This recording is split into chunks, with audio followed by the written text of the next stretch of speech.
अरे सदफ, आपको मैसेजेस मिलते नहीं है क्या?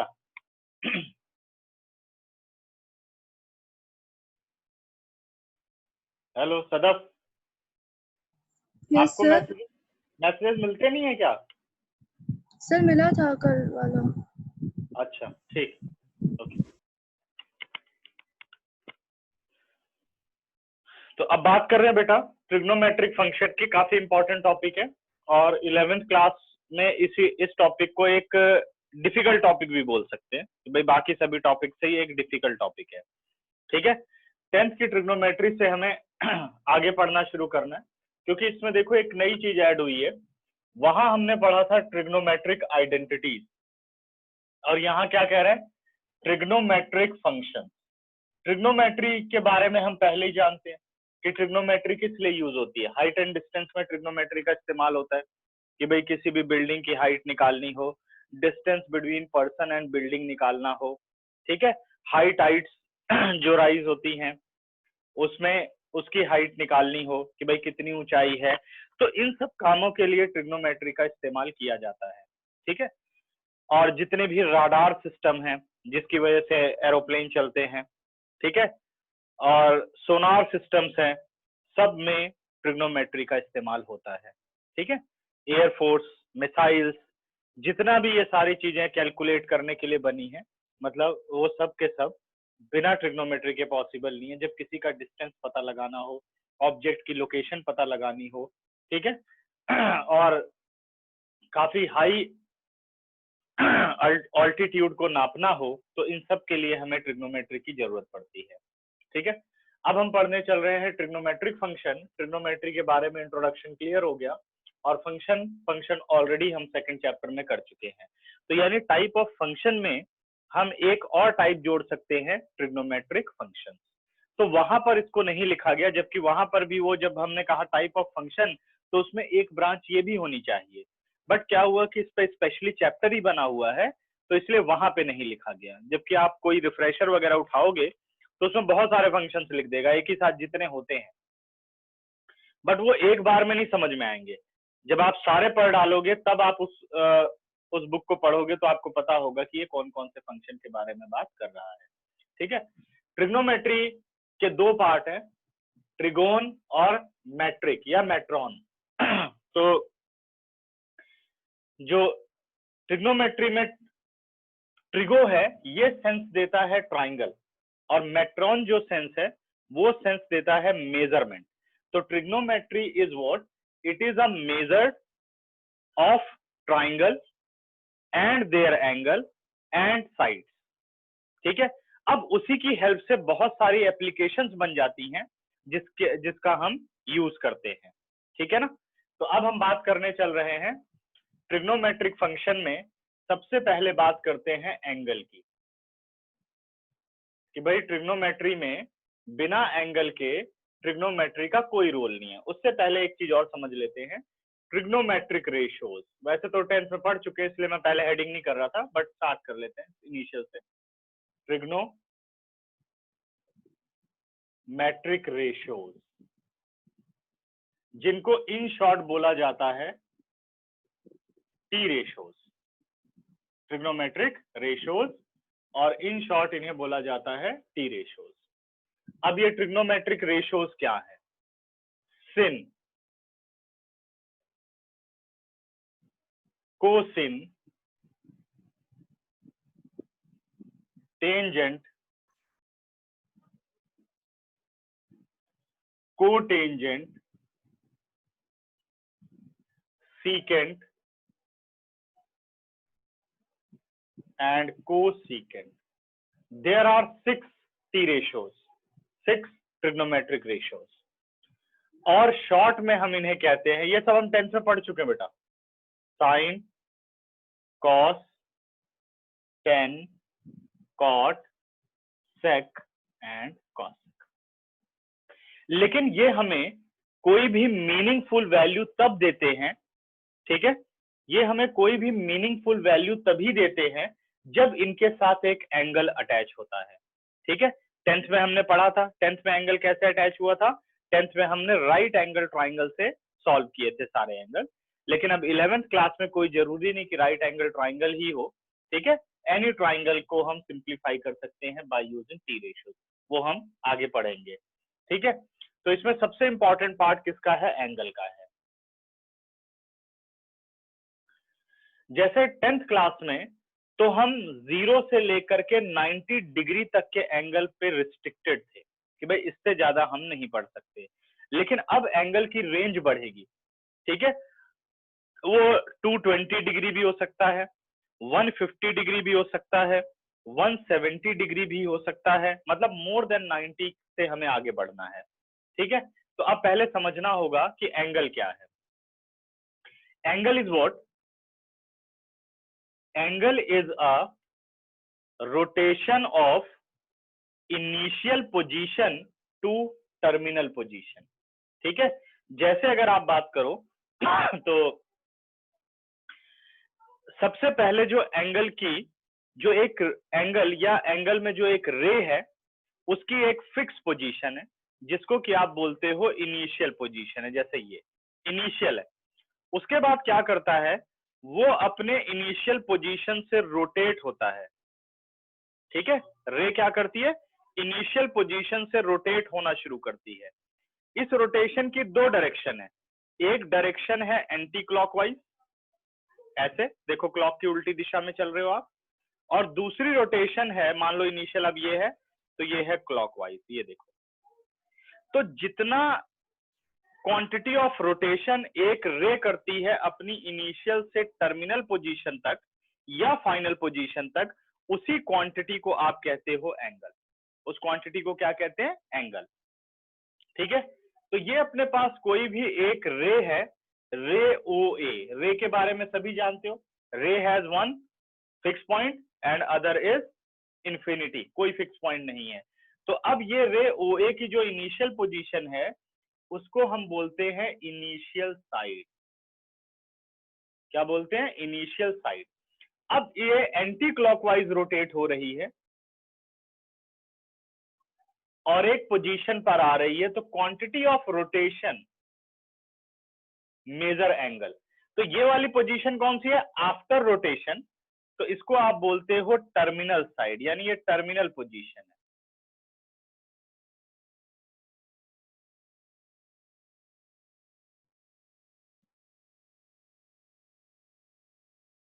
इनिशियल साइड और टर्मिनल साइड। अगर रोटेशन है, ये हो गया बेटे बी पॉइंट, और जो पॉइंट ऑफ रोटेशन है, जो फिक्स पॉइंट है, इट इज अ वर्टेक्स। क्या है ये, वर्टेक्स ऑफ द एंगल, ठीक है। अगर रोटेशन एंटी क्लॉकवाइज डायरेक्शन में है तो हमेशा बनता है पॉजिटिव एंगल, ध्यान रखना है, क्या बनता है, पॉजिटिव एंगल।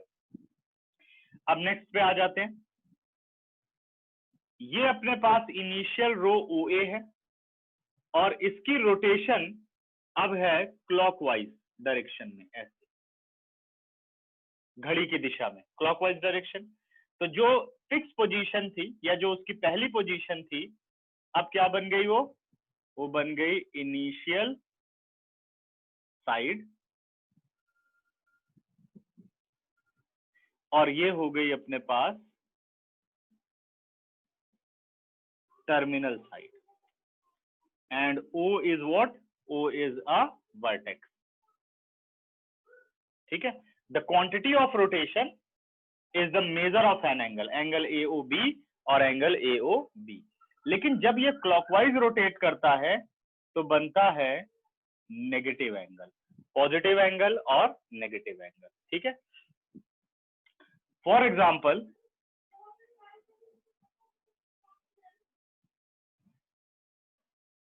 कुछ एंगल्स ले लेते हैं। अगर जैसे मैं इस एंगल की बात करूं, एक एक्यूट एंगल में मान के चल रहा हूं, सपोज ये 40 डिग्री है, अभी मेजर पर भी आएंगे, 40 डिग्री ए ओ बी, ठीक है। अगर मान लो मुझे एंगल बनाना हो 270 का, तो 270 कहाँ आएगा, 180 के नीचे, यानी यहाँ पे 360 होता है पूरा एक रोटेशन, 270 सीधे इधर आएगा, ये देखिए, ए ऐसे रोटेट करेगा, ठीक है ना, करेक्ट। और अगर नेगेटिव एंगल हमें बनाना हो सपोज -40 डिग्री। अब ये ध्यान रखना सॉरी, अगर एंगल की ज्योमेट्री दिखानी पड़ेगी तो नेगेटिव है तो हमें एंटी क्लॉकवाइज डायरेक्शन का एरो जरूर लगाना। देखो यहाँ मैंने सॉरी यहाँ एंटी क्लॉकवाइज और ये क्लॉकवाइज कितने डिग्री, -40 डिग्री। ठीक है, अभी आएंगे कि डिग्री मेजर क्या है। ठीक है, समझ में आ गई बात। तो ये एंगल के बारे में है। उसके बाद अब types of angles 9th class से ही पढ़ा हुआ है, उसका उतना कोई काम नहीं है। अगर 0 डिग्री, भाई कोई रोटेशन नहीं होती ना एंटी क्लॉकवाइज ना क्लॉकवाइज, तो ये वाली जो पोजीशन है टर्मिनल पोजीशन या टर्मिनल साइड, इनिशियल पोजीशन या इनिशियल साइड, दोनों कोइंसाइड कर रही हैं, मतलब कोई मूवमेंट नहीं है, मूवमेंट के बाद कोइंसाइड अलग है, और विदाउट मूवमेंट कोइंसाइड अगर है तो कितने डिग्री का एंगल हुआ, 0 डिग्री का एंगल हुआ। ठीक है, अगर एंटी क्लॉकवाइज रोटेशन है more than 0 degree but less than 90 degree, तो वो कौन सा एंगल होता है, एक्यूट एंगल। पता ही है, 0 से बड़ा और 90 से छोटा। उसके बाद अगर पूरा 90 डिग्री का रोटेशन हो गया तो राइट एंगल, और 90 से more than but less than 180 obtuse angle, और पूरा 180 डिग्री आ गया तो स्ट्रेट एंगल। ठीक है, और 180 के नीचे गया more than 180 but less than 270 तो रिफ्लेक्स एंगल। ठीक है, और पूरा एंगल अब 270 से आगे बढ़ करके पूरा रोटेशन कर दिया उसने, तो कौन सा हो गया, कंप्लीट एंगल, जो कि 360 डिग्री का होता है। अब आपको एक चीज समझ में आ रही होगी कि मैं बार बार बोल रहा हूँ ये 40 डिग्री है, ये 270 डिग्री है, ये -40 डिग्री है। तो हम क्या कर रहे हैं कि एक ज्योमेट्रिकल इनपुट को मैथमेटिकली डिफाइन कर रहे हैं, जैसे 270 डिग्री, 40 डिग्री, 40 डिग्री, तो इसको क्या बोलते हैं, it is a measure unit. भाई एंगल को मेजर करने की एक यूनिट है, जैसे लेंथ को मेजर करने की यूनिट है सेंटीमीटर, मीटर, किलोमीटर, सही है, वैसे ही एंगल को मेजर करने की ये एक यूनिट है। कौन सी, 40 डिग्री, 270 डिग्री, -40 डिग्री। ठीक है, समझ गए, तो ये एक यूनिट है। अब हमें मेजर यूनिट पढ़नी है कि एंगल को मेजर करने की कितनी यूनिट होती हैं और कैसे वो एक दूसरे से रिलेटेड है और हम मेजर करते कैसे हैं। ठीक है ना, चलो इसका स्क्रीनशॉट लो, कोई डाउट हो तो मुझे बताओ फटाफट। 10 सेकंड दे रहा हूँ, समझ लो इसे, कोई दिक्कत हो समझाओ। और सिद्धांत तुम्हारी दो तीन छुट्टी हो गई किस लिए? सर पता नहीं था टाइम का। अरे टाइम 4 से 5 ही तो होता था, मैसेज भी सर किया चेंज इतनी हो बार। गया था ना, बीच में चेंज हो गया था। बीच में चेंज हो गया तो मैसेज भी तो किया, पूछ के चेंज किया था, याद नहीं है? वो सर वो मिले ही नहीं थे, मैसेज फोन नहीं था मेरे पास। अच्छा, थोड़ा बहुत बेटा 11th के शेड्यूल में मैं चेंज कर सकता हूँ, अभी टाइम थोड़ा इधर उधर हो रहा है, तो एक्टिव रहो सारे के सारे, अगर चेंज कर दूं तो ध्यान रखना, ठीक है? ओके। हाँ,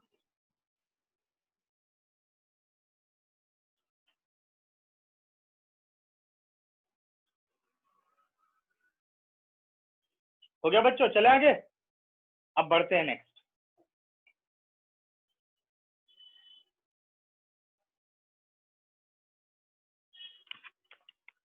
अब एंगल को मेजर करने की यूनिट पर आते हैं।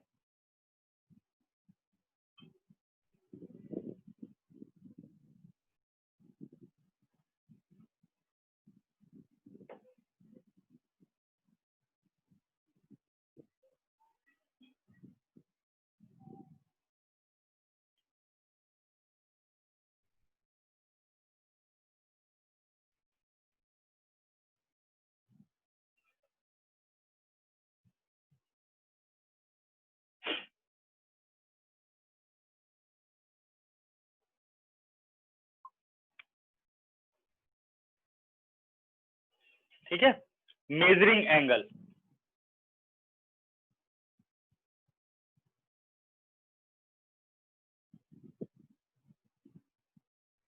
एंगल को मेजर करने की 3 यूनिट है, डिग्री मेजर, रेडियन मेजर और grade measure. Degree measure, radian measure, grade measure, लेकिन अपने सिलेबस में सिर्फ डिग्री मेजर और रेडियन मेजर है। ठीक है, तो हम इन्हीं को समझेंगे। तो पहला मेजर हम पढ़ने चल रहे हैं डिग्री मेजर, कि भाई किसी एंगल को डिग्री में कैसे डिफाइन करते हैं, ठीक है। तो हम या तो राइट एंगल जानते हैं, दो तरीके से डिफाइन किया जाता है, या तो राइट एंगल से डिफाइन किया जाता है या कंप्लीट एंगल से डिफाइन किया जाता है। लेकिन अगर आप अर्थमेटिक सीख लोगे तो आप किसी भी तरीके से इसको डिफाइन कर सकते हो, चाहे आप राइट एंगल बोलो, 180 डिग्री बोलो, या स्ट्रेट एंगल बोलो, या कंप्लीट एंगल बोलो, ठीक है। लेकिन मैं डिफाइन करता हूं राइट एंगल के साथ। बाकी बुक्स में उठाओगे तो 360 पे कई बुक्स डिफाइन करती हैं, ठीक है ना, बात एक ही है। अब हमें सबसे पहले ये पता था कि राइट एंगल ज्योमेट्रिकली क्या होता है, ठीक है। ज्योमेट्रिकली जो ये एंगल बनता है इसको हम कहा करते थे कि भाई ये हमारे पास एक राइट एंगल है। जैसे वॉल बनानी है तो कहते थे कि दो वॉल जो बननी चाहिए वो बननी चाहिए राइट एंगल पर। ध्यान दो आप, ठीक है।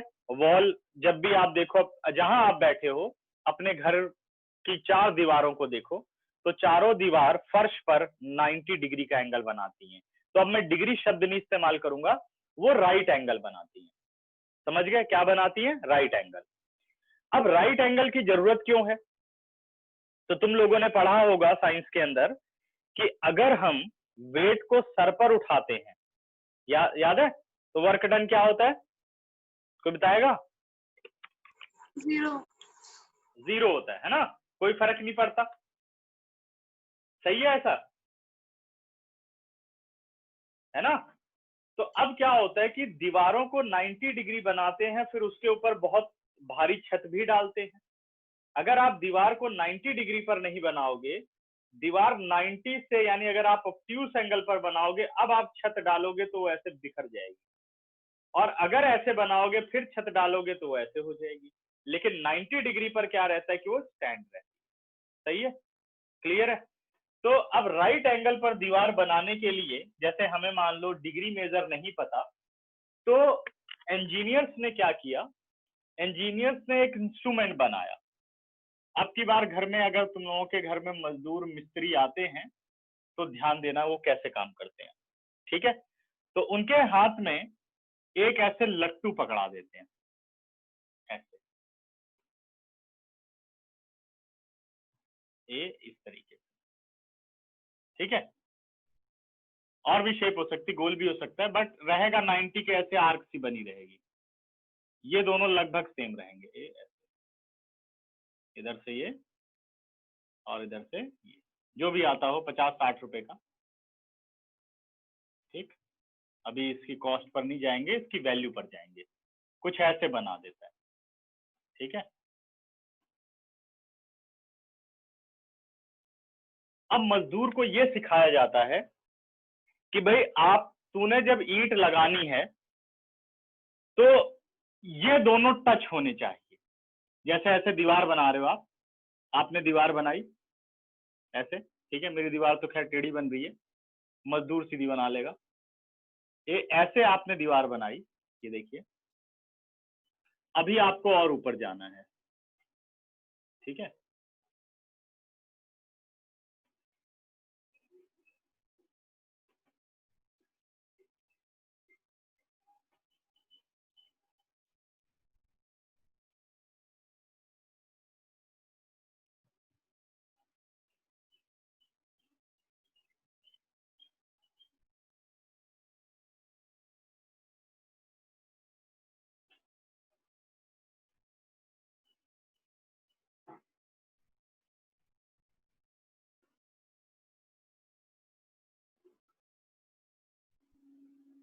कुछ इस तरीके से, ठीक है ना।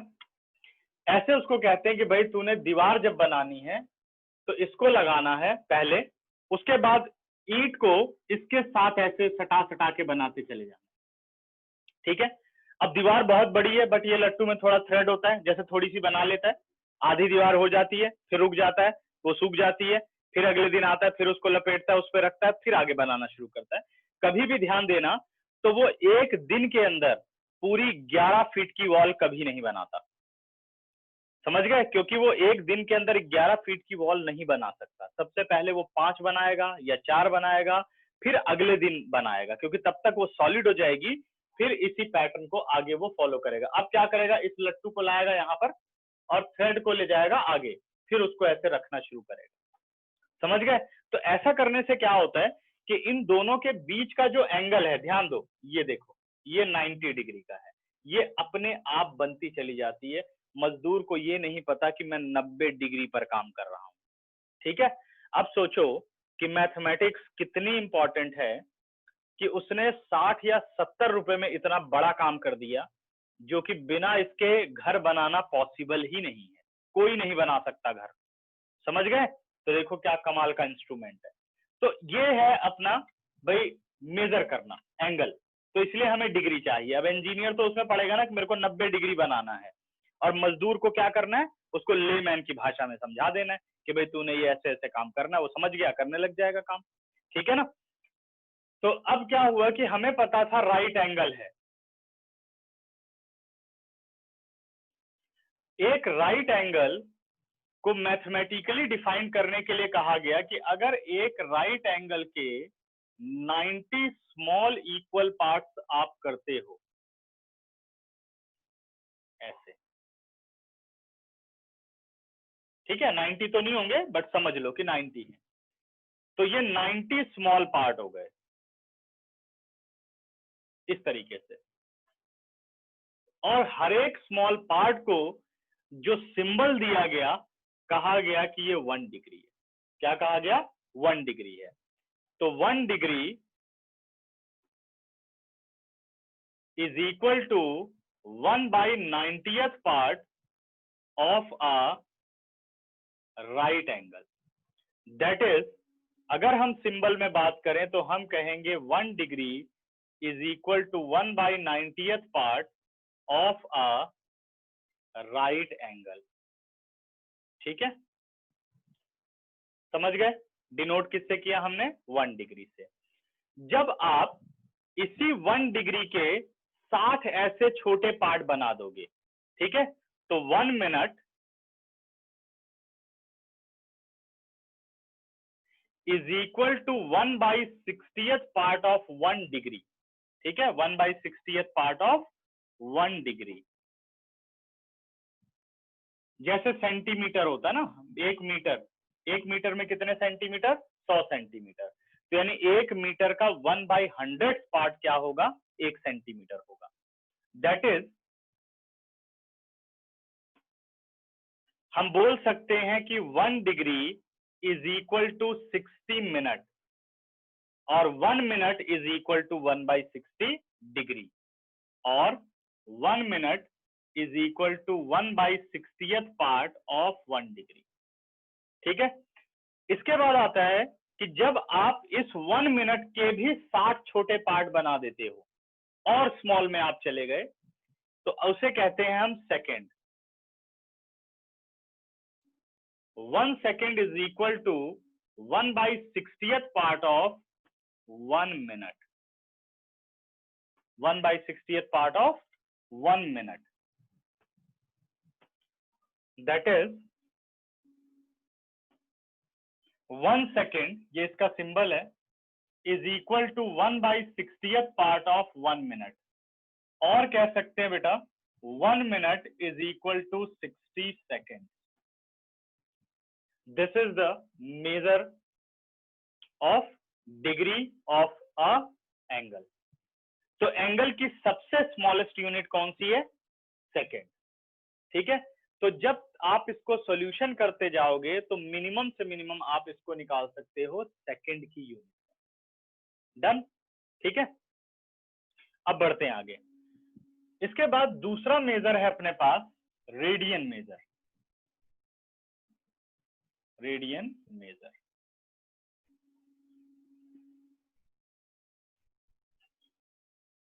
ये फिगर बनी रहने दूंगा, इसको रब नहीं करूंगा, जो कि तुम लोगों को याद रहे कि कभी घर में काम करने आए तो तुम्हें मेरी बात याद आए। ठीक है, और तुम्हारे स्क्रीनशॉट में ये रहना चाहिए। और मेरी ड्राइंग भी ठीक ही लग रही है, खराब तो नहीं है इतनी, वॉल सही बनाई है ना? हाँ, अब बढ़ता हूं आगे। ठीक है, रेडियन मेजर पर आ रहा हूं। रेडियन मेजर क्या है बेटा? जब एक यूनिट सर्कल, ध्यान देना इस पर, जब एक यूनिट सर्कल यूनिट सर्कल वो होता है जिसकी रेडियस 1 यूनिट हो। 1 यूनिट का मतलब 1 सेंटीमीटर, 1 मीटर, 1 किलोमीटर, ठीक है। यूनिट सर्कल है जिसकी रेडियस है 1 यूनिट। अगर ये मूव करता है एंटी क्लॉकवाइज डायरेक्शन, मूव करता है एंटी क्लॉकवाइज डायरेक्शन, और जो यहाँ लेंथ ऑफ आर्क अगर कवर करता है वो भी 1 यूनिट है। जैसे अगर ये 1 सेंटीमीटर है तो ये जो आर्क की लेंथ है ये भी 1 सेंटीमीटर होनी चाहिए। अगर ये 1 मीटर है तो ये भी 1 मीटर होनी चाहिए। 1 किलोमीटर है तो 1 किलोमीटर होनी चाहिए। ऐसे में जो सेंटर पर एंगल फॉर्म होता है उसे हम कहते हैं 1 रेडियन, और रेडियन की मेजर है 1:C। क्या कहते हैं उसे हम? 1 रेडियन, और रेडियन की मेजर है स्मॉल सी। जैसे यहाँ डिग्री का मेजर है ये स्मॉल 0, ग्रीक लेटर है, ठीक है, या ग्रीक सिंबल है, ऐसे ही ये स्मॉल सी भी एक ग्रीक सिंबल है। जब ये सिंबल लग गया तो इसका मतलब 1 रेडियन। और अगर हम इसी सेम सिचुएशन में क्लॉकवाइज रोटेट करते हैं, ठीक है, यहां नेमिंग कर देता हूं बेटे ए बी, और हम अपनी रोटेशन तो खैर यही मेंशन हो गई, और ये भी अपने पास हो गया ओ ए, और हम रोटेट करके आए ओ बी, बट किसमें आए? क्लॉकवाइज, ठीक है। अब जो मेजर आएगी वो होगी 1 -1 रेडियन, क्योंकि यूनिट वही रहेगी। According to the direction sign is negative, clockwise तो नेगेटिव और एंटी क्लॉकवाइज तो पॉजिटिव। तो अभी भी इसकी रेडियस कितनी है? 1 यूनिट, और लेंथ ऑफ आर्क कितनी है? 1 यूनिट। क्लियर हुआ? अब हमें समझना होगा कि क्या ऐसी सिचुएशन हमेशा रहेगी? भाई हम 1 रेडियन बता सकते हैं, तो इसका मतलब हमेशा सर्कल में 1 यूनिट रेडियस और 1 यूनिट जो है लेंथ ऑफ आर्क होनी चाहिए, ठीक है। लेकिन अगर रेडियस 1 की जगह 5 हो जाए तो क्या करेंगे? तो क्या हो सकता है इसमें? तो अब इस चीज को हमें समझना होगा।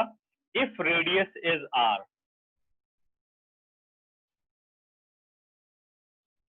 ठीक है, ये बस समझाने के लिए लिख रहा हूं, बाकी इसी के आगे ये कंटिन्यू है। अगर रेडियस आर हो जाए तो सबसे पहले हम डिफाइन करेंगे कि भाई 1 रेडियन कैसे बनेगा अगर रेडियस आर हो तो।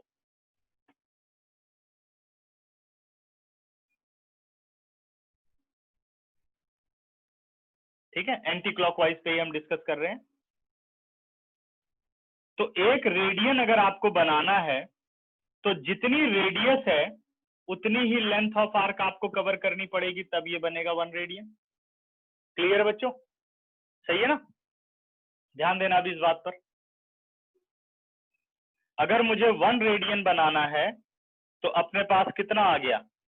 R upon R, answer is 1, ठीक है। तो जो रेडियस होगी उतनी लेंथ ऑफ आर्क कवर करनी पड़ेगी, करेक्ट। अब और एक सिस्टम पर आओ।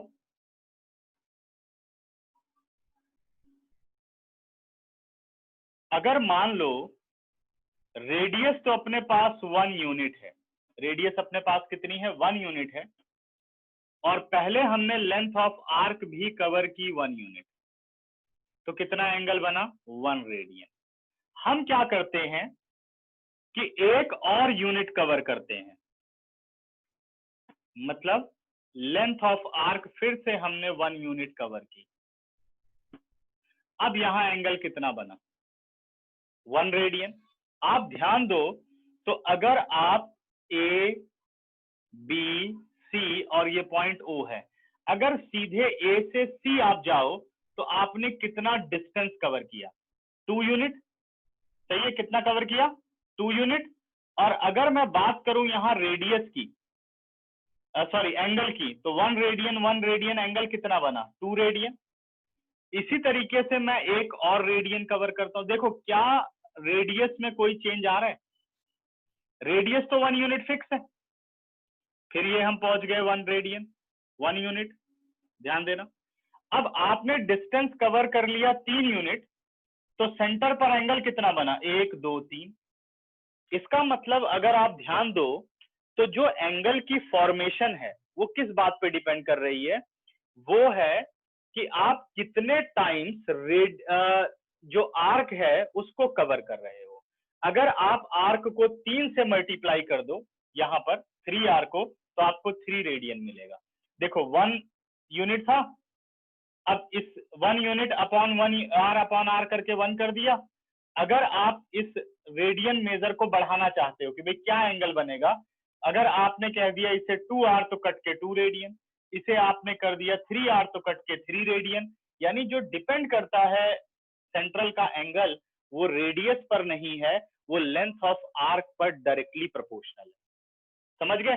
तो इससे क्या होता है कि एक रिलेशन निकल करके आया कि अगर मैं रेडियस को तो r रहने दूं और लेंथ ऑफ आर्क को मैं l यूनिट ले लूं, ध्यान देना बच्चों, ये a हो गया, ये b हो गया, ये o हो गया, आप एंटी क्लॉकवाइज चल रहे हो, तो लेंथ ऑफ आर्क मैंने l ले लिया। ठीक है, लेंथ ऑफ आर्क मैंने क्या ले लिया, l ले लिया, रेडियस अपना r है। तो सबसे पहले आप ये देखो कि 1 रेडियन कितना होगा। 1 रेडियन इज इक्वल टू, पहले मैंने लिखा r बाई r, लेकिन मुझे चाहिए कि भाई ये कितना एंगल है, suppose it is theta radian, तो यानी l लेंथ ऑफ आर्क आपने l लेंथ ऑफ आर्क आपने कवर किया है, तो r को किससे मल्टीप्लाई करना पड़ेगा, l से। अगर आप 3 यूनिट कवर करते हो तो l को किससे, यानी न्यूमरेटर को किससे मल्टीप्लाई करते हो, 3 से, तो r कट के देखो 1 2 3 रेडियन आ गया। अगर आप l डिस्टेंस कवर करते हो तो इसको किससे मल्टीप्लाई करोगे, l से, यानी थीटा किसके बराबर हो गया, एल आर अपॉन आर। ठीक है, L R upon R, correct. तो ये जो l से मल्टीप्लाई किया ये पूरा आपका लेंथ ऑफ आर्क निकला। ये मैंने गलती की है, ये r तो 1 यूनिट रखना होगा, हम ऐसी बात करते हैं यहाँ पर। अभी ये डायरेक्टली प्रोपोर्शनल वाली सिचुएशन थी, तो theta is equal to l by R, क्योंकि आपको उसे l टाइम्स बढ़ाना होगा। सही है, तो थीटा इन रेडियन मेजर क्या आता है, theta is equal to l by R, क्योंकि रेडियस आपकी 1 यूनिट हो, 2 यूनिट हो, 4 यूनिट हो, ये फिक्स रहेगी और उसके अकॉर्डिंग आप रेशियो को प्रिपेयर करते हो। समझ में आ गया या नहीं? ठीक है, अब 10 सेकंड देता हूँ, रिलेशन बताओ क्लियर हुआ कि नहीं। Theta in radian l by L और आर इक्वल होने चाहिए। एल और आर इक्वल नहीं होने चाहिए बेटा। 1 रेडियन की डेफिनेशन है कि जितना आपका रेडियस है उतनी ही आपकी लेंथ ऑफ आर्क होनी चाहिए, ठीक है ना।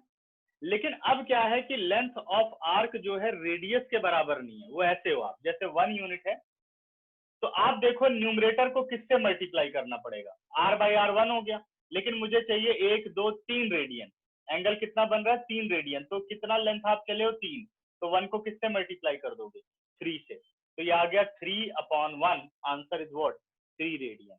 ऐसे जब आप l चले तो आपने कहा l बाई r, r की जगह क्या लिखना है l इंटू 1, l और नीचे r same as it is, तो थीटा रेडियन कितना हो गया l बाई r। ठीक है ना या नहीं? Yes sir. सोच लो और थोड़ा, हो सकता है ये कंफ्यूज कर रहा हो, एक बार ध्यान दो फिर बताता हूँ। एक बार और समझ लेते हैं, मैं एक बार और देखता हूँ, क्या पता कुछ प्रॉब्लम रह गई हो। देखो मैंने ये कहा बेटा, जब रेडियस 1 यूनिट होगी और आप 1 यूनिट चलते हो तो आपका जो सेंटर पर एंगल बनता है उसे हम कहते हैं 1 रेडियन। अब मैंने कहा कि अगर यही 1 रेडियन मुझे डिफाइन करना हो, यही 1 रेडियन मुझे डिफाइन करना है, लेकिन जो सर्कल का रेडियस है वो 1 नहीं है r है, तो 1 रेडियन कैसे बनेगा? 1 रेडियन बनाने के लिए जो आपकी रेडियस है उतनी ही लेंथ ऑफ आर्क होनी चाहिए, क्योंकि r डिवाइडेड बाई r तभी 1 देगा। सही है, तो इसी से एक कंक्लूजन निकला कि अगर इसको r रख दिया जाए और हमें 3 रेडियन चाहिए, यहाँ 3 रेडियन रखना है, सही है, तो यहाँ 3r होगा, 3r इज इक्वल टू 1। देखो ये चीज समझाना चाहूंगा मैं, ये आ गया बेटे 3r upon r is equal to 1। अब ये 3r क्या है, ये आपने जो आर्क पर डिस्टेंस कवर किया वो है, आर्क पर जो आप डिस्टेंस कवर कर रहे हो उसको आप मेंशन कर रहे हो l से, तो ये जो 3r है इसका सिंबल है l, तो l बाई r आपको कितना दिखाएगा, सॉरी बच्चे, L/R आपको दिखाएगा 3 रेडियन। अब समझ गए, जो वो 3R था उसी को आपने L से मेंशन कर दिया एक फॉर्मूला कंप्लीट करने के लिए। ठीक, अभी भी थोड़ा टाइम देता हूं, सोच के बताओ मुझे।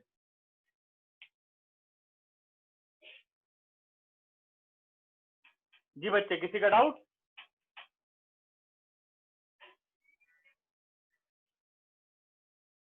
पक्का?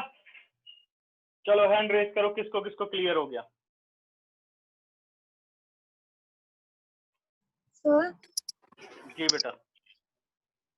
सर ये एंगल मेजर करने के लिए दो अलग अलग यूनिट क्यों है, एक क्यों नहीं है? दो अलग अलग यूनिट इसलिए बेटा क्योंकि जो रेडियन मेजर होता है इसको रियल मेजर बोलते हैं, मतलब ये रियल नंबर है। और आप किसी भी फंक्शन का ग्राफ तब बना सकते हो जब वो रियल फंक्शन हो, समझ गए? इसीलिए देखो शब्द हमने क्या बोला, trigonometric function. Trigonometric function is a real function, याद है? तो रियल फंक्शन की डोमेन क्या होनी चाहिए, रियल नंबर, है ना? और जो ये डिग्री मेजर है ना, जैसे 1 degree, it is not a real number, ये बस डिग्री मेजर है, ये नंबर सिस्टम में कुछ नहीं है, ये समझ गए? और जब आप रेडियन मेजर पढ़ते हो तो ये आपको मिल रहा है, ये रियल नंबर है। तो अगर आप कहते हो ना कि जो साइन का एंगल 5 रेडियन है, तो इसका मतलब 5 उसकी रियल वैल्यू है, तो डोमेन इज 5 रेडियन। वो हो सकती है, अभी समझा रहा हूँ, relation between radian and real, why both are same, अभी इस पे हम डिस्कस करेंगे। क्लियर हो रही है बात? तो radian measure is a real measure, कि जैसे मान लो अपने पास ये 90 डिग्री है, ठीक है, सॉरी 90 डिग्री यहीं पर है, सॉरी 90 डिग्री है, degree is not a real number. अब इस 90 डिग्री को रियल नंबर में कैसे बदलेंगे, तो उसके लिए हमें पढ़ना पड़ता है रेडियन मेजर, कि 90 डिग्री कितने नंबर के बराबर होता है। 90 डिग्री क्या 5 नंबर के बराबर होता है, 90 डिग्री क्या 6 नंबर के बराबर होता है। मान लो हमें पता चला कि 90 डिग्री 15 होता है, 15 का मतलब 15 इज अ नेचुरल नंबर, तो क्या उसे नापना आसान है? आपने टेप खोला, 15 सेंटीमीटर नाप दिया, या 15 यूनिट, जो भी कहना चाहे। अभी बता रहा हूं कैसे सेंटीमीटर मीटर इसमें आता है, ठीक है ना? चलो और बताओ, कोई दिक्कत किसी को? सोचो थोड़ा और, देखें कितनी बातें समझ गए हो तुम लोग। सर हाँ सर एक बार ये वाला दोबारा बता दो, डिग्री मेजर में जो भी ये कन्वर्ट्स करे हैं आपने नीचे। ये बेटा जो डिग्री मेजर है इसकी ये डिफरेंट यूनिट्स हैं। तो इसने ये कहा कि भाई अगर राइट एंगल बन रहा है तो उसको मैथमेटिकली क्या लिखेंगे, मतलब उसकी न्यूमेरिक वैल्यू क्या है। न्यूमेरिक का मतलब नंबर नहीं है, न्यूमेरिक वैल्यू, ठीक है? तो न्यूमेरिक वैल्यू क्या है, जैसे आप डी देखते हो तो डी पर जो एंगल लिखे जाते हैं वो डिग्री के हिसाब से उस इंस्ट्रूमेंट को बनाया गया है, 30 डिग्री, 50 डिग्री, 90 डिग्री, उसके हिसाब से बनाया गया। अब वही मैथमेटिकल सिचुएशन शो करने के लिए ये बताया गया कि जब एक राइट एंगल के 90 स्मॉल पार्ट आप करोगे, 90 स्मॉल पार्ट, तो हर एक स्मॉल पार्ट को एक सिंबल दोगे आप, जिसे आप कहोगे 1 डिग्री। ये तो पढ़ना पड़ेगा कि नाम दे दिया, ठीक है? जैसे किसी को नाम दे दिया, आपका नाम स्नेहा, मेरा नाम अरुण, तो सबको पता है किसके अंदर क्या प्रॉपर्टी है ना? तो इसी हिसाब से इसको नाम दिया गया। वो नाम क्या है? जैसे 1 डिग्री, ठीक है? अब कह दिया गया कि 1 डिग्री से भी हम स्मॉल हो सकते हैं, तो उसने कहा अगर 1 डिग्री के 60 इक्वल पार्ट कर दो तो हर छोटे पार्ट को आप कहोगे वो 1 मिनट है। सर तो 1 ऐसे तो मिनट इज फिर इक्वल टू व्हाट? हाँ सर ऐसे तो फिर 1 सेकंड से भी कम हो सकता है। बिल्कुल हो सकता है, लेकिन वो मेजर बनाया नहीं गया ना, हमें पढ़ना है, तो इसलिए वहीं तक रोक दिया गया कि भाई बहुत स्मॉल हो जाएगा, ठीक है? वो तो बहुत कम भी हो सकता है। जो यहाँ पे मिनट और सेकंड का इस्तेमाल किया बेटा, ये टाइम से इसका कोई लेना देना नहीं है कि घड़ी से कुछ इसका लेना देना है। ये सिर्फ क्या है, क्योंकि सिंबल्स का इस्तेमाल किया गया है भाई 60, तो इसलिए 60 में हम यूज करते हैं मिनट और सेकंड, इसलिए ऐसे इसको नाम दिया गया। बाकी इसका क्लॉक से कोई लेना देना नहीं, ठीक है ना? कि नैनो सेकंड बोल दें, ये नहीं कह सकते भाई नैनो सेकंड हो गया, ये सब नहीं बोल सकते। बस उस नाम का इस्तेमाल किया गया यहाँ पे ज्योमेट्री में। Okay yes sir. और बताओ, कोई दिक्कत? No sir. हाँ जी स्नेहा, बातें समझ गए? Yes sir. ठीक है, अब मुझे ये बताओ, मैं इस सिंबल को जानना चाहता हूँ, सब समझ गए कि नहीं? ये ratio theta is equal to L by R, वैसे तो याद करना होता है बट मैं चाहता हूँ कि समझ में आए क्यों बना है ये, क्योंकि अभी और भी चीजें इससे बताऊंगा। सब समझ गए ना? जो ऊपर चेंजेस आते हैं वो लेंथ ऑफ आर्क है। कह रहा 3 रेडियन चाहिए एंगल, तो क्या रेडियस बदलने की जरूरत है? बस आपको इसे बदलना होगा ना, तो 3r वो l से मेंशन कर दिया गया कि l जो मर्जी होगा रेडियस कांस्टेंट ही रहने वाला है, इसलिए रेशो बना दी गई l बाई आर कि भाई l टाइम्स मल्टीप्लाई करो आंसर आएगा, है ना?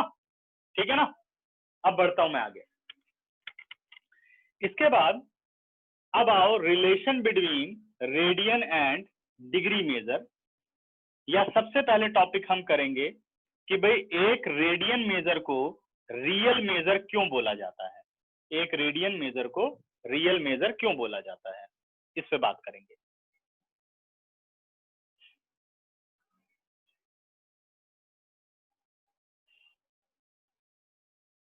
Relation between radian and real number.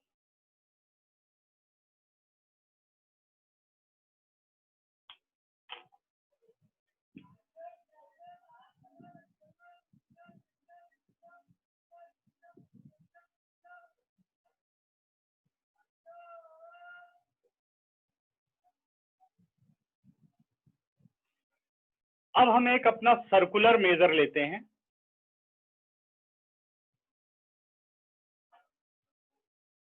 और स्केल से मैं इस रेडियस को 1 सेंटीमीटर मार्क करता हूं, ठीक है जी। और इसी पॉइंट से जो O और A पॉइंट है, यहां पर मैं एक स्केल रखता हूं, और स्केल का मैं ये वाला पॉइंट 0 कहता हूं। ये कहां पर है? 0 पर है, ठीक है। उसके बाद इस स्केल पर मैं 1 सेंटीमीटर मार्क करता हूं, ठीक है।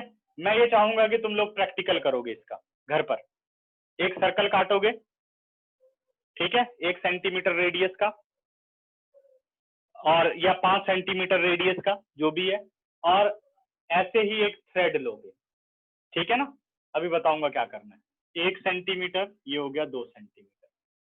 हम क्या कर रहे हैं कि मुझे यहाँ पर एक रेडियन एंगल चाहिए, मुझे यहाँ पर, ये थोड़ा बड़ा हो गया, तो 1 सेंटीमीटर मान लो ये है ना, तो हम इसको ए ऐसे मार्क करते हैं, अभी यही क्लियर हो जाएगा।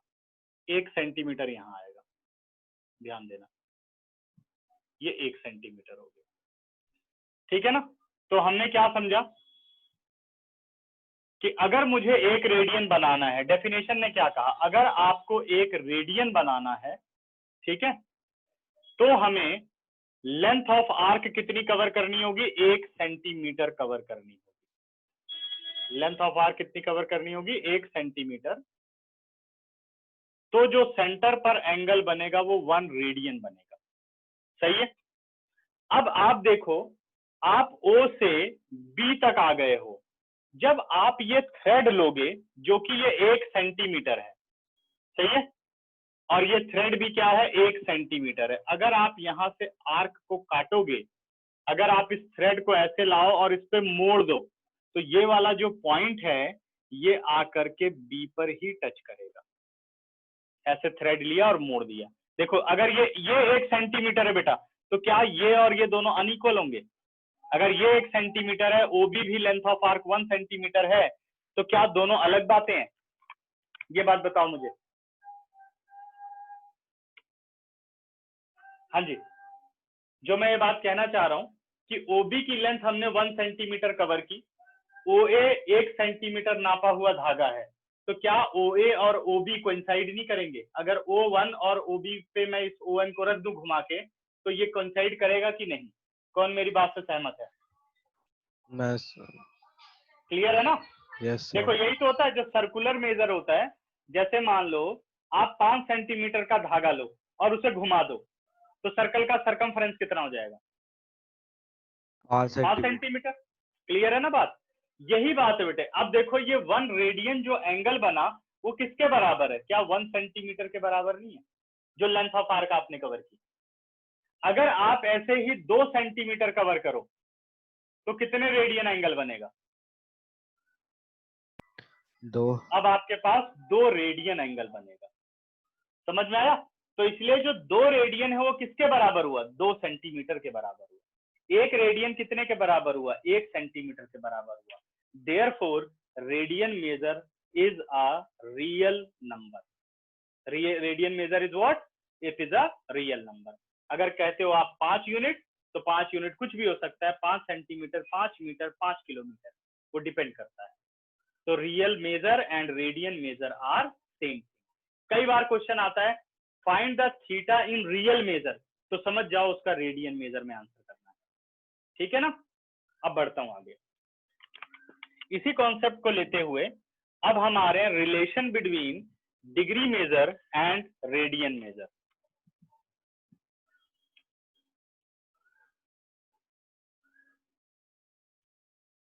Relation between degree measure and radian measure. अगर मान लो अपने पास एक सर्कल है जिसकी रेडियस है 1 सेंटीमीटर, रेडियस कितनी है? 1 सेंटीमीटर, और ये पूरा एक चक्कर लगा करके यहां पे पहुंच जाता है, पूरा एक चक्कर लगा करके यहां पर पहुंच गया। तो अब मुझे ये बताओ कि इसने कितने रेडियन एंगल बनाया? पूरा एक चक्कर लगा के यहां पहुंच गया, तो इसने कितने रेडियन एंगल बनाया? जतिन। 360। हाँ बेटा, 360। 360 तो डिग्री मेजर है, रेडियन।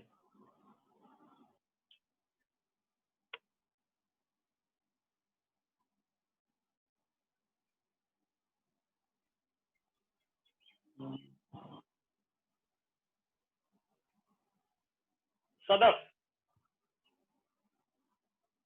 सर 2 पाई।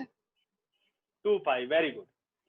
आप ये देखो, आप क्या देख रहे थे बेटा? यहाँ पर 1 सेंटीमीटर है, अगर एक सेंटीमीटर चलता है 1 यूनिट तो 1 रेडियन, 2 चलता है तो 2, 3 चलता है तो 3, और ये अगर यहां से यहां तक चलेगा तो कितना डिस्टेंस चलेगा? 2 पाई सेंटीमीटर। सही है ना? अगर ये पूरा 2 पाई सेंटीमीटर चल रहा है तो कितने रेडियन एंगल? 2 pi radian. तो इसलिए अब यहाँ सेंटीमीटर नहीं, अब लिख रहा हूँ 1 यूनिट, तो 2 पाई यूनिट। और डिग्री में आपने बता दिया कितना है? 360 डिग्री। तो इससे क्या पता चला कि 360 डिग्री इज इक्वल टू 2 पाई होगा। अब एक बात समझो, ये 2 पाई रेडियन है। 360 डिग्री का मतलब क्या है? कि 1 डिग्री को 360 बार प्लस किया गया है, तभी तो 360 डिग्री बना है। तो 360 is what? It is a real number, but 1 degree is a symbol. तो अब इसको थोड़ा मैं और एक्सप्लेन कर रहा हूं कि हम कैलकुलेशन कैसे करते हैं। ये सब पेपर में नहीं आता, भी सब डायरेक्ट करने लग जाओगे। 360 इंटू 1 डिग्री का मतलब है 360 डिग्री। 1 डिग्री इंटू 90 का मतलब कितना हो गया? 90 छोटे छोटे टुकड़े 1 डिग्री के जोड़ दिए, 90। अब तो काउंटिंग चल रही है ना। 90 का मतलब क्या है? नेचुरल नंबर इंटू 1 डिग्री, तो it is a measure of angle that is 90 degree. Clear हुआ? समझ गए? तो अब ये बन गया 360 इंटू 1 डिग्री और 2 पाई इंटू 1 रेडियन। कैसे? अगर 1 है, इसको 2 से मल्टीप्लाई करो तो 2 रेडियन। 1 रेडियन को यानी 1 को 2 से मल्टीप्लाई करो तो 2 रेडियन, 5 से मल्टीप्लाई करो तो 5 रेडियन, और 2 पाई से मल्टीप्लाई करो तो 2 पाई रेडियन। अब मुझे चाहिए कि भाई इस 2 और इस 360 में आप सॉल्यूशन कर सकते हो, ना तो इस 1 डिग्री में कर सकते हो, ना 1 रेडियन में कर सकते हो। तो आपने क्या कहा? 360 upon 2 into 1 degree is equal to pi into 1 radian, that is 180। 180 is a number. जब 1 डिग्री से मल्टीप्लाई हुआ तो कितना हो गया? 180 डिग्री। एनसीईआरटी ने क्या किया? सी इस्तेमाल नहीं किया। वो कहता है कि अगर ये सिंबल नहीं लगा डिग्री वाला तो इसका मतलब वो बाय डिफॉल्ट रेडियन। ठीक है, आप चाहो तो रेडियन का सिंबल लगा भी सकते हो, नहीं भी। वैसे अब सिंबल हम नहीं लगाएंगे। तो पाई रेडियन कितने के बराबर होता है? 180 डिग्री के बराबर होता है। और 180 डिग्री क्या होता है, 180 इंटू 1 डिग्री। पाई रेडियन क्या होता है, पाई इंटू 1 रेडियन। डन। अब बढ़ते हैं आगे, इसको तो हटा दो ना, स्क्रीनशॉट हो गया होगा।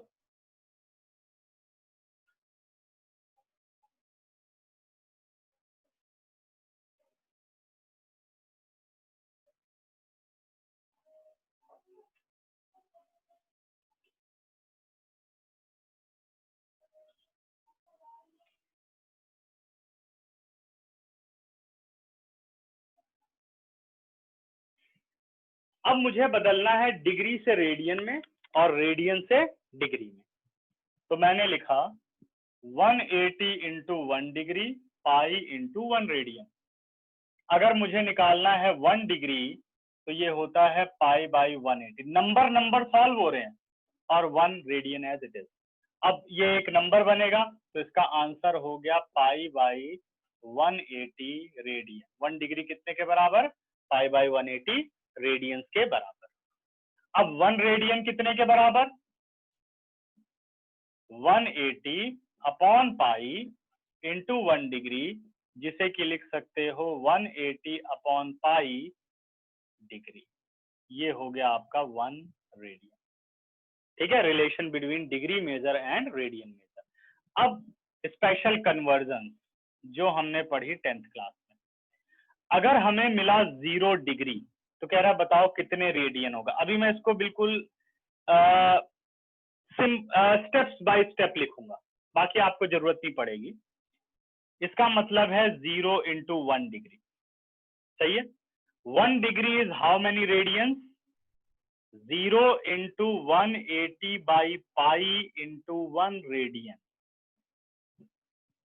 सही है ना। अब ध्यान देना एक बात पर कि अगर कई बार ऐसे लिख देते हैं लोग 0 डिग्री इंटू 180 बाई पाई, ये रॉन्ग है क्योंकि आपने डिग्री तो बदल दी है, फिर भी यहाँ सिंबल दिए जा रहे हो। ठीक है, समझ में आ रहा है। तो इसलिए मैं इसको थोड़ा एक्सप्लेन करके लिख रहा हूं, आगे नहीं लिखूंगा। अब ये हुआ 0 इंटू एनी रियल नंबर 0, फिर 0 into 1 radian, answer is 0 radian. Radian का सिंबल डालो या ना डालो। अब आगे बढ़ते हैं। अगला एंगल था अपने पास 30 डिग्री। अब देखो कैसे लिखोगे, 30 इंटू पाई बाई 180। क्या किया मैंने, 1 डिग्री का लिख दिया पाई बाई 180, तो 36 तो यानी 30 डिग्री कितना होता है, पाई बाई 6। अब बात करते हैं 45 डिग्री, 45 इंटू पाई बाई 180। ठीक है, तो ये 4 पे चला जाएगा, it is pi by 4 radian. ठीक है, now 60 degree, 60 into pi by 180, it is pi by 3 radian. ठीक है,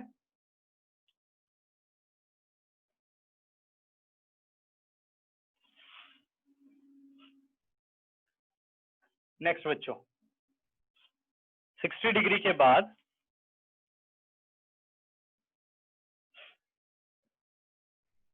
90 डिग्री, 90 इंटू पाई बाई 180, तो ये आ गया पाई बाई 2 रेडियन। 90 के बाद आता है 180, 180 तो पता ही है पाई है, 180 डिग्री यानी 180 into pi by 180, answer is pi. ठीक है, अब कई लोग परेशान हो जाते हैं कि 180 पाई, भैया पाई होता है 22/7, पाई होता है 3.14, तो यहाँ अब हम नई चीज पढ़ रहे हैं, पाई होता है 180 डिग्री। पाई 180 डिग्री नहीं है, पाई रेडियन इज 180 डिग्री, सही है ना, पाई रेडियन इज 180 डिग्री, ये ध्यान रखना। अगला,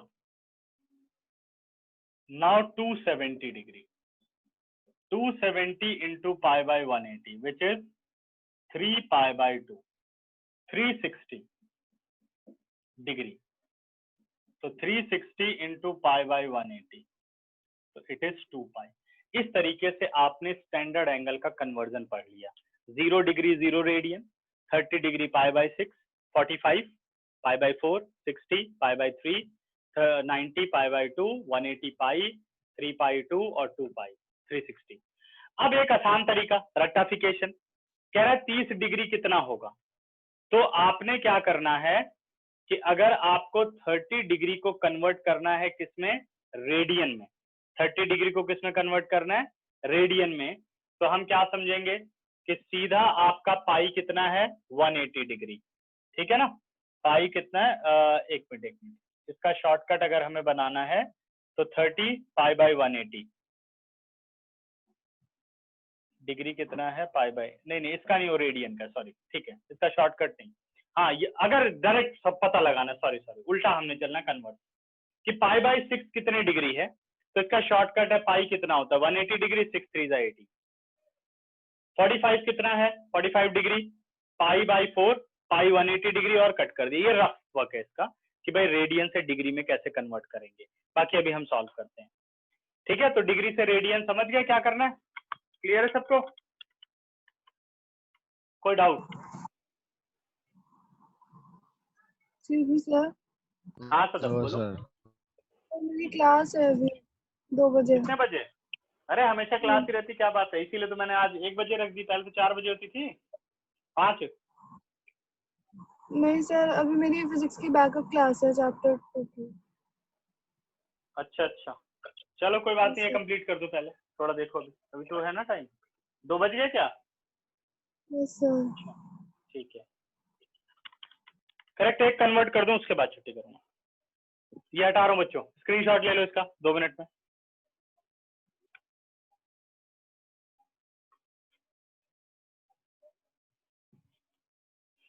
अब तुम लोगों की मंडे क्लास है वही 4 to 5, अगर कोई चेंज होगा तो अलर्ट रहना सारे, ठीक है। और दिक्कत हो तो मेरे को तुरंत व्हाट्सएप किया करो कि ये टाइम का प्रॉब्लम है, तो फिर उसके अकॉर्डिंग चेंज कर लेंगे, ठीक है। हटा रहा हूं बच्चों।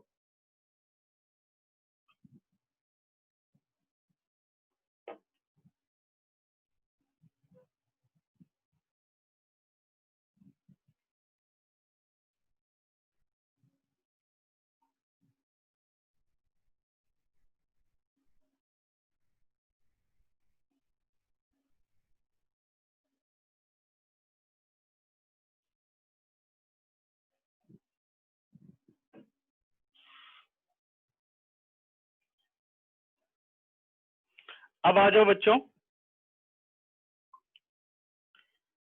सभी आ जाओ पेज नंबर 53 पर। एग्जाम्पल 1 हम डिस्कस करने चल रहे हैं। एग्जाम्पल 1 कह रहा है convert 40 degree 20 minute into radian measure, ठीक है। हमें ये पता है कि 1 degree is equal to pi by 180 radian, तो यहाँ जो यूनिट है वो मिनट में भी आ गई है। तो हमें क्या करना है, पहले इस एंगल को ओवरऑल किस में कन्वर्ट करना है, डिग्री में। कैसे कन्वर्ट करोगे, 40 is a number, 20 is a number, ठीक है। अब 20 मिनट को आप चेंज कर लो 20/60, क्लियर है। और ये पूरा चल रहा है, चाहे इंटू 1 डिग्री लिख दो चाहे ऊपर डिग्री लिख दो, कोई फर्क नहीं पड़ेगा, ठीक है। मैं यहाँ इंटू लिख रहा हूँ क्योंकि मैं इन दोनों को कन्वर्ट कर रहा हूँ और बाहर डिग्री डाल रहा हूँ। अब रीजनिंग क्या होगी, because 1 minute is equal to 1/60th part of 1 degree, ठीक है ना। तो 20 मिनट कितने के बराबर होगा, 20 से मल्टीप्लाई कर दिया, 20/60, वही सेंटीमीटर मीटर वाला कंसेप्ट। तो ये आ गया 40 + 1/3, चाहे ऊपर डिग्री लिख दो या ऐसे रहने दो, तो कितना आ गया 120 + 1 121/3 डिग्री। अब आते हैं रेडियन पर बेटा, तो ये आ गया 121/3 और 1 डिग्री कितने के बराबर है, पाई बाई 180 रेडियन, तो बन गया पाई बाई 180। अगर पाई सॉल्व करने से कोई फायदा है तो करो, नहीं तो आंसर आप यहीं पर छोड़ सकते हो। पाई में मतलब आंसर आप कर सकते हो 121/540 रेडियन, सिंबल डालो तो ठीक है, नहीं डालो तो कोई फर्क नहीं पड़ेगा। तो डिग्री इंटू रेडियन कन्वर्ट करना आ गया। ऐसे ही अगर साथ में सेकंड लिखा होता तो उसे भी डिग्री में कन्वर्ट करते, किससे डिवाइड करना पड़ता, 3600 से, 60 तो डिग्री हो जाता और सॉल्व हो जाता, ठीक है। इसके बाद एग्जाम्पल नंबर 2,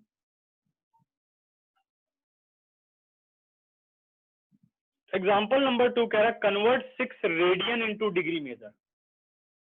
अब यहां समझना पड़ेगा 6 रेडियन इंटू डिग्री मेजर, तो because 1 radian is equal to 180 by pi degree, तो 6 रेडियन कितना हो गया 6 इंटू, अब देखो मैंने रेडियन का साइन भी यहाँ से हटा दिया क्योंकि ये 1 रेडियन को आप लिख रहे हो 180 बाई पाई डिग्री। अब जो आपकी वर्किंग है वो 6 इंटू 180 बाई पाई, और रखना चाहो तो बाहर ऐसे डिग्री लिख दो, या मल्टीप्लाई वाला लिखना है तो मल्टीप्लाई लिख दो। ज्यादातर अब ये सिंबल का इस्तेमाल करना, वो समझाने के लिए था, ठीक है। उतना डिटेल में नहीं लिखते, एक एक नंबर के क्वेश्चन आते हैं, सीधा इनका आंसर लिखना होता है। अब यहाँ पर लेकिन पाई को आपको बदलना होगा क्योंकि इसमें स्मॉलेस्ट यूनिट भी है। 2 3 6 2 11, अब 11 से कटेगा नहीं, 18 3 54 5 40, 7 से मल्टीप्लाई करो, 7 4 28, 7 5 35 और 2 37, 0 अपॉन 11 डिग्री। एनसीईआरटी में एक अलग मेथड किया गया, बट मैं एक शॉर्टकट करूंगा, उससे आपको समझना होगा।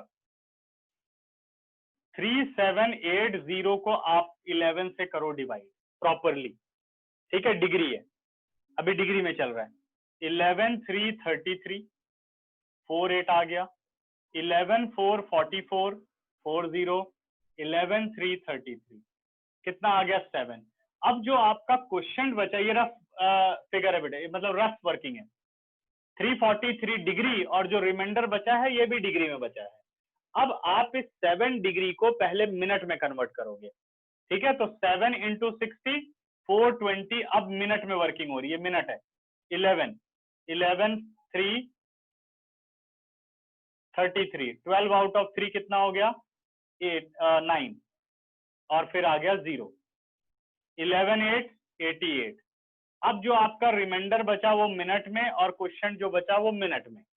फिर आप इस 2 मिनट को 60 से मल्टीप्लाई करो, 120 अब बन गया ये सेकंड, फिर 11 पे ले जाओ, 11 1 11 1 0, जा नहीं सकता 0, डेसिमल 0, 11 9 99, बस एक डिजिट तक निकालो। अगर ये 5 से छोटा है तो डायरेक्ट राउंड ऑफ कर दो और हटा दो, और 5 या 5 से बड़ा है तो पीछे वाले में 1 ऐड करके हटा दो। तो ये बन गया अपने पास 343 डिग्री 38 मिनट 11 सेकेंड, ठीक है। अब एक्सरसाइज नंबर 1 के पहले 2 क्वेश्चन कर लेने हैं, फर्स्ट और सेकंड, यही होमवर्क है। इसमें कुछ पूछना है तो पूछो, और जिसकी क्लास है वो क्लास को छोड़ सकता है, पूछना चाहे तो कुछ पूछ सकता है।